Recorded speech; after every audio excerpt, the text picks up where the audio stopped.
Je vais vous raconter la légende du sorcier de lumière, Loriel.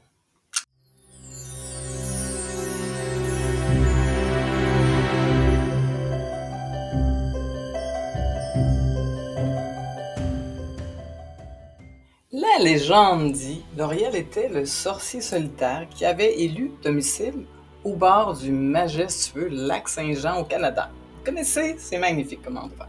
Dans une petite maison de bois nichée au cœur de la forêt dense qui entourait le lac. C'était un lieu de nature sauvage où les lauriers et les autres arbres qu'on connaît très très bien, comme vraiment les pins, tous les sapins, étaient uniques dans cette région.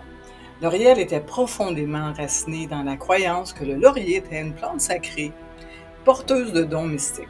Il passait ses journées à cultiver et à récolter soigneusement des lauriers qui vraiment ne poussent pas vraiment au lac Saint-Jean, créant des potions et des élixirs au pouvoir extraordinaire.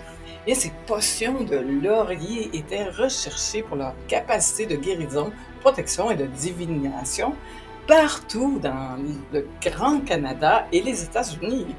Sa maison au bord du lac était entourée d'un aura mystérieux. Et les rumeurs disaient que les esprits des eaux du lac Saint-Jean, dans son coin, venaient souvent à la rencontre pour le solliciter de ses conseils magiques. Eh bien, Loriel était également réputé pour le don de parler aux animaux de la forêt et pour sa capacité à ressentir les changements subtils dans la nature. Eh bien, merci pour ces capacités, car un jour, lorsque la région fut menacée par une terrible malédiction, il décida de restaurer l'harmonie. Sa magie sauva la région et préserva la beauté naturelle du lac Saint-Jean.